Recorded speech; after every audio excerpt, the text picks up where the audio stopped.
तो भाइयों, भैंस चोर सिर्फ बाहर इतिहास चुरा रहे हैं ऐसा नहीं है। एक भाई का मैसेज आया था जिसमें कि उन्होंने कहा कि राजा जम्बू लोचन जिनके वंशज आगे जाकर जंबार राजपूत कहलाए और जम्मू का नाम भी राजा जम्बू लोचन पर पड़ा है। लेकिन इन मूर्खों को ये नहीं पता कि जम्मू और हिमाचल की आबादी 0% है। तो भाइयों, राजा जम्बू लोचन एक जंबार राजपूत थे जिनके वंशज आगे जाकर जंबाल क्षत्रिय कहलाए। तो भाइयों, इनकी ये इतिहास चोरी जम्मू में बिल्कुल भी नहीं चलेगी, क्योंकि जम्मू क्षत्रियों की धरती रही है जहाँ पर सूर्यवंशी और चंद्रावंशी क्षत्रियों दोनों की 22 रियासतें होती थी, जो आप सभी देख सकते हो।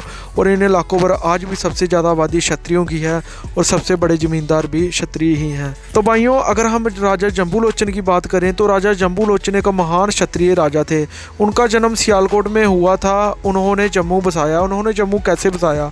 उन्होंने देखा कि एक बकरी और एक चीता दोनों एक साथ पानी पी रहे हैं। तो उन्होंने सोचा कि मैं जहाँ ही अपना राज्य बनाऊंगा। तो और वहाँ ही उन्होंने जम्मू शहर की स्थापना की। आज भी उनकी मूर्ति वहाँ देखी जा सकती है। राजा जम्बू लोचन एक क्षत्रिय थे, राजपुत्र थे। कुछ लोग सवाल करते हैं कि क्षत्रिय 12वीं सदी से, क्षत्रिय 7वीं सदी से पहले कहाँ थे। तो उनको मूर्खों को बताना चाहता हूँ कि हमारी जाति क्षत्रिय है।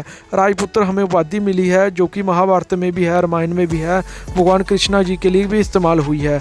तो राजा जम्बू लोचन एक क्षत्रिय थे। उनके वंशज आगे जाकर जंबाल क्षत्रिय कहलाए, जो अपने को राजपुत्र कहते हैं, राजपूत कहते हैं। ऐसे ही कांगड़ा में कटोच क्षत्रिय हैं और भी कई क्षत्रिय हैं। लेकिन कुछ लोगों के दिमाग में भैंसों का गोबर भरा है, लेकिन वो नहीं समझ सकते। तो भाइयों, उनको समझाने की कोई ज़रूरत नहीं है। राजा जम्बू लोचन एक क्षत्रिय राजा थे। उनके वंशज आज भी जिंदा है। राजा जम्बू लोचन की पीढ़ी में ही राजा बहु लोचन हुए, जिन्होंने बहु महल बनाया है, जो आप सभी देख सकते हो, जिसको बहु महल कहा जाता है, जहाँ पर क्षत्रियों का राज रहा और क्षत्रियों की ही छत्रछाया में से सब होता रहा।